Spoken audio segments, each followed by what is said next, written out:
Come meet Jesus. Hey gang, Curious Camman here. The world is like one awesome treasure chest, full of many things from cold, hard, heavy rocks to beautiful, delicate, light flowers. How did they get here? Was it by accident or was there a plan? Let's take a look at today's curious Bible verse. In 6 days the Lord made everything. He made the sky, earth, sea, and everything in them.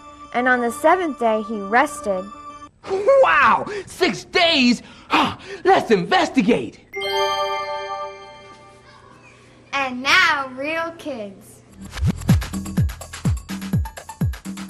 What is a creator? A creator is someone who makes something and he designs it and he names it and stuff. Someone who invents things and makes things possible.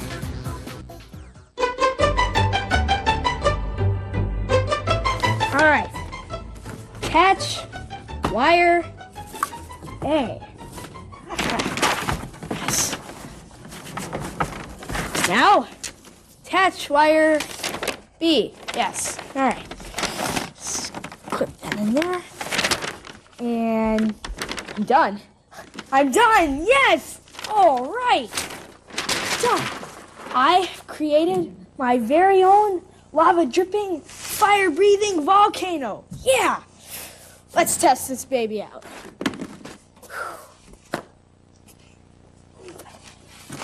All right. Okay. Ready?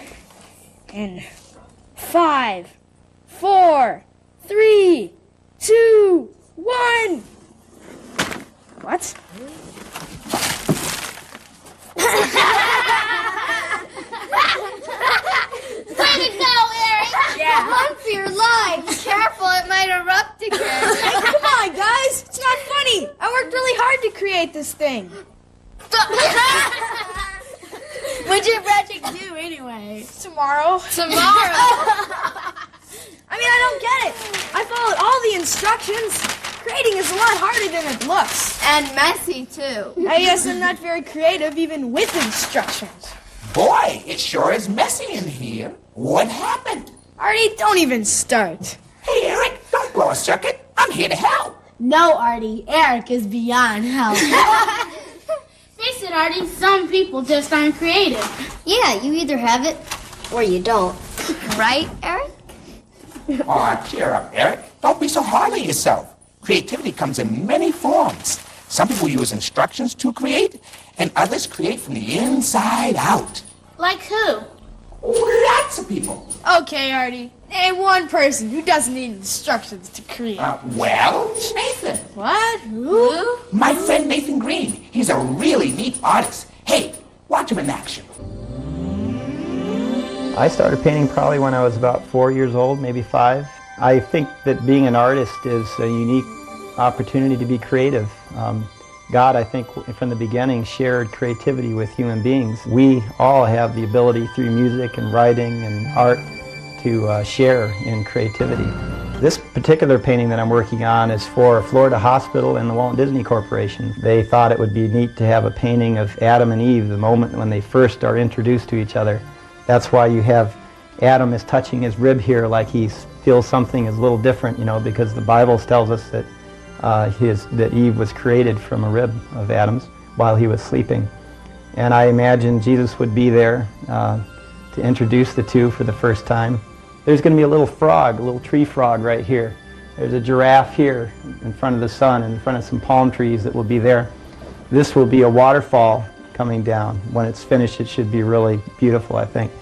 And back here, there's an orangutan climbing a tree, and a macaw flying, and some flamingos. And really, that's a lot of what I do as an artist. I'm patching together many different images to make one image that would be virtually impossible to capture with one photograph. Doing work for NASA was really a lot of fun, just tremendous fun.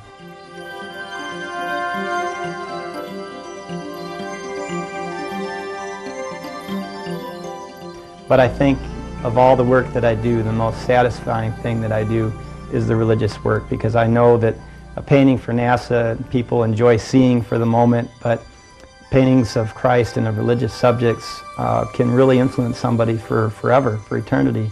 And to me, that's more important in the end. Many other things are fun, but this is the most satisfying for me. Wow. Yeah. Boy, I'd really like to talk to him. Yeah. What would you like to talk about? Hey, Nathan, I see you got my message. What a mess. I wouldn't go there, Nathan. Yeah, I can't even create from simple instructions. Yet you, Nathan, create from things out of nothing. Well, not really. I do need a canvas and paint and some good brushes, and even then it can be hard work. But sometimes I have to start over and over again. But I wouldn't feel bad. Only God can create something from nothing. Guys, my science project. When is it due? It's due tomorrow morning. Nathan, can you help? Well, it is a mess, but let's see what can be done.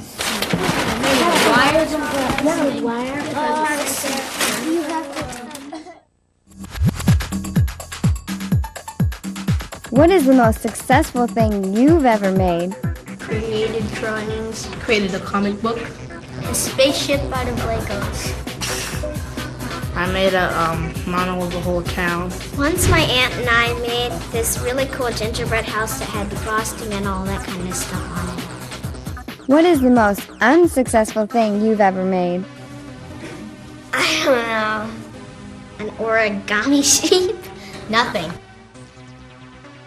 Hey, boys and girls, Curious Cam Man here, and we received an awesome letter from Boston. It says, "Dear Cam Man, recently I noticed our dog Ben digging in the yard. He was digging in Mom's rose garden. Oh no! When I went to stop him, I found an old watch in the dirt. Does this make Ben and me archaeologists? Your friend Matthew, age 11. Wow, after we discover the answer for Matthew, what do you say we come back here and dig around and see what we can find? Matthew, let's investigate." Hey kids, here's a Curious Choice question. The stuff archaeologists dig up comes from A. Department stores, B. People's garbage, C. Dog sparing things. Try to discover the correct answer. Wow, Stan, Astor, am I so glad you guys are here. I have a question. I need your help. Can you help me, please? Sure. I got a letter from Matthew, and his dog Ben was digging in Mom's rose garden. And guess what they found? They found an old watch. Wow. So what they want to know is, actually, Matthew, he wants to know is, does this make Ben and I archaeologists? What is archaeology anyway? Can you help me, please? They want to know. Can you help me? Sure. I can tell you about that. I'm an archaeologist. Great. Archaeologists are scientists who prepare themselves to study the way of life of people in the past from the things they forget to pick up. Really? That's right, from the things that they leave inadvertently. Wow. So what does it take to become an archaeologist? Well, as I mentioned, you have to prepare. Okay, and the first thing you have to do is to go to school and to learn about the region that you're going to be studying in. And so in my case, I'm studying in Jordan, in the Middle East. So I've done a lot of reading about that country, finding out about what others have done from books. Wow, so you have to do a lot of reading and studying. About the region. Okay, That's right. What else do you have to do? Then you've got to know something about maps. Maps? Because archaeologists are forever finding things on the ground, and in order to keep track of where they find them, they have to locate them on maps like this. Wow. And so you have to be able to know how to use a map. So you have to know how to study a map. Now, the Cam Man has been accused of losing people all the time when he's driving, so I'm not good with maps, but you have to be good with maps and study. That's right. What else do we have to do? You have to have the right tools. Tools, equipment. Equipment, the right tools. Yeah. This is the main thing they use, right? The That's trowel. right. That's for removing the dirt. And then they use some ordinary things like a whisk broom and like a tape measure and a dental pick to clean bones and toothbrush. Very cool. Now, can I ask you a question? Sure. How does all that stuff get there in the first place? Well, you know, most In the of what people find in the dirt, archaeologists find people's garbage. Hey kids, did you hear the answer to the question? The correct answer is B! Awesome answer. Garbage? Things that they've thrown out. Say you broke a pot, like here. This is a model of what an archaeologist might be digging through. You might find a broken pot, and that would be something that somebody wasn't able to use, so they threw it out their back door. Maybe they were cooking food, and they found, they threw out their bones. Maybe the pieces of grain that they were cooking fell in the fire, or some seeds, and they got burnt so they wouldn't rot anymore.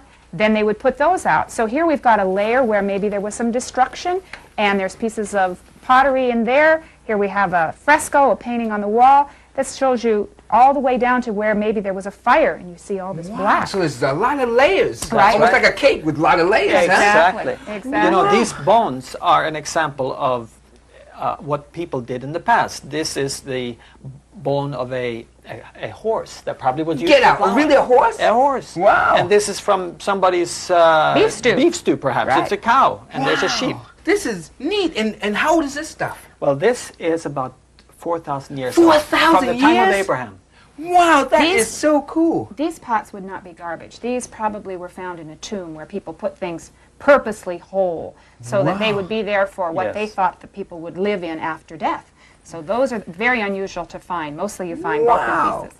Can I ask you a question? How does one know where to dig properly? I mean, they were digging in a rose garden. Obviously, there must be a Yeah. method or something, right? Right. The key again is to be prepared. Okay. First, by finding out what others have done, what Okay. they have studied, but then before we even start digging, we do what's called a surface survey of the area, okay. where we walk up and down and we keep our eyes carefully peeled on the ground to see any signs of remains, garbage of any kind. It could be broken pieces of pottery, bones, and sometimes we find a whole clump and cluster of stuff. Yeah. And that's often where we then stop and look, maybe this is where we should dig. Because you hit the jackpot at Then that we point. hit the jackpot. Wow. So then, Matthew could one day be a future archaeologist. Yes, he could. And we would be very hard off if we didn't have young people like Matthew coming with us. Now, usually we like for boys and girls to be about 18 years old or older. And I have here a little pin I'm going to give you. And Really? to send to Matthew. Wow, that with is a so special neat. greeting from the Horn Archaeological Museum, where Thank we are you. interested in boys and girls becoming involved in archaeology in the Wow. I can't wait to give this to Matthew. And thanks for the information. You know, I dig you two so much. You really pulled me out. Thanks a lot. Sure. Bye. Bye-bye. Bye-bye. Wow! We discovered a lot of things. Becoming an archaeologist takes a lot of dedication and a lot of study. You know what? We also discovered that you can't just dig anywhere. We gotta be careful where we dig, so we won't be needing this. And also, hey Matthew, Stan and Astor said to send you this button so you'll receive it in the mail. Hope you enjoy it.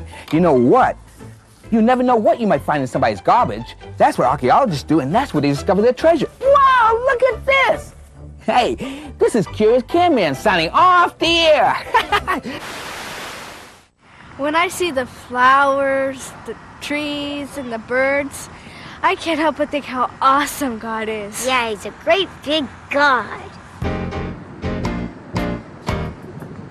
It takes a great big God to help me through the day. It takes a great big God to hear me when I pray. It takes a great big God to help me find my way.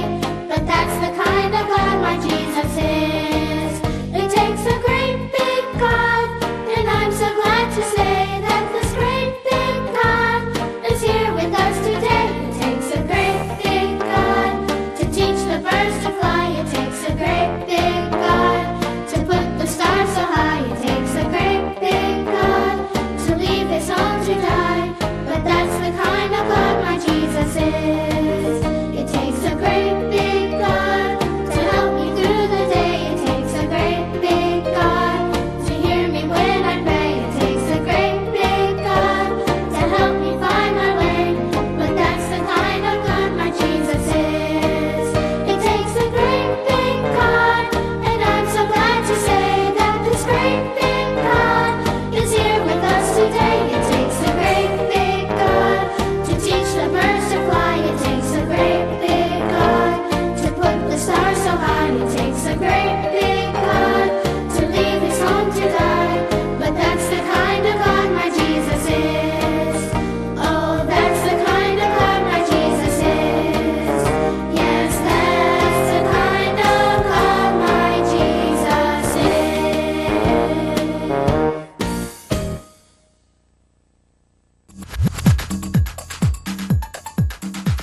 is this leaf made?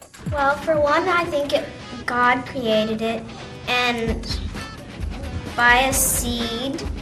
I think it was created by a tree, and when the tree reproduced, and that's what I think. Well, God actually created the trees, but he gave the seeds to reproduce. How is this rock made? Maybe like layers of mud on top of it, and then it dried up, and minerals are in it. I don't know. By creation? By creating God. Have you ever made anything from nothing? It's not possible. You have to have something to make something. I don't think I can. I have to have something to make something. If you don't have anything, there's nothing to make with, and you can't make anything from nothing. How can I make something out of nothing?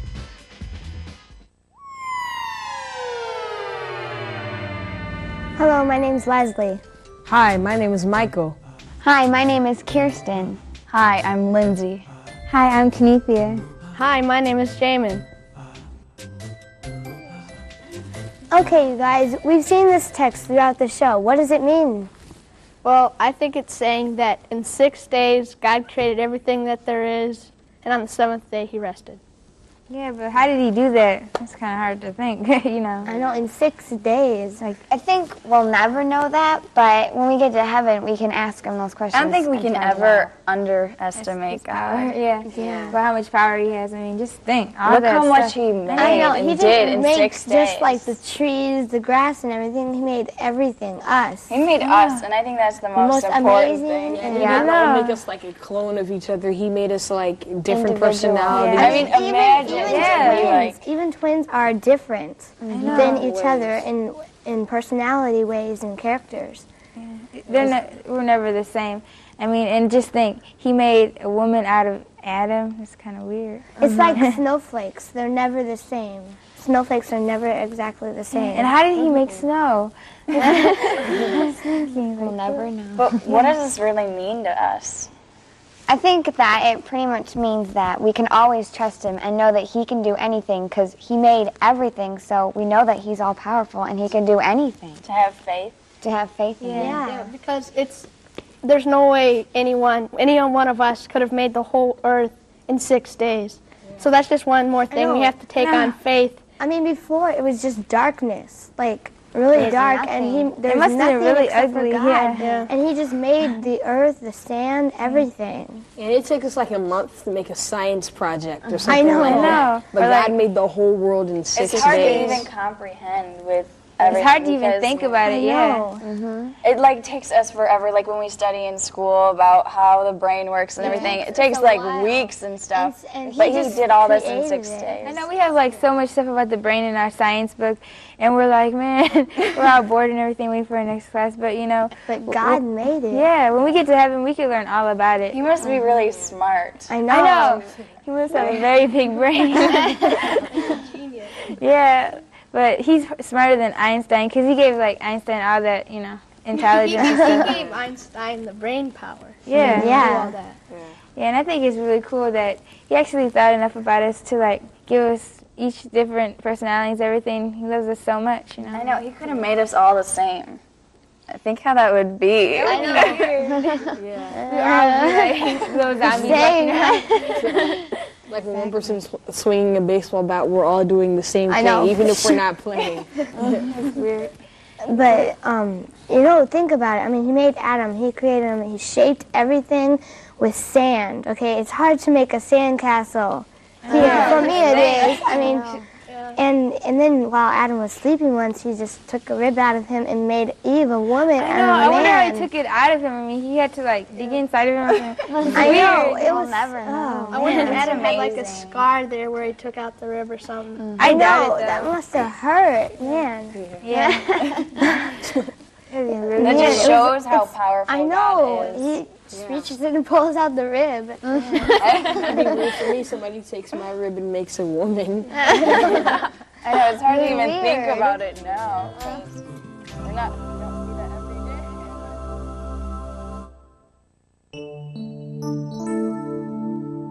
day. I think it's so cool that God made us all different and that he made the world in just 6 days and all the cool things that are in the earth. We know that God loves us and cares for us because he made each one of us individually, and we know that he is so powerful because he made everything on this earth. I think it's so cool how God made everything in 6 days, and he made this all for us, and I think it's really cool.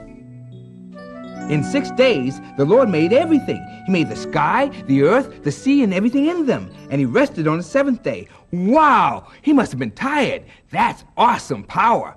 Hey, he made the Curious Can Man. That's cool. Well, boys and girls, see you next time. I'm going to go and see what I can create. Come meet Jesus. Come meet Jesus. He wants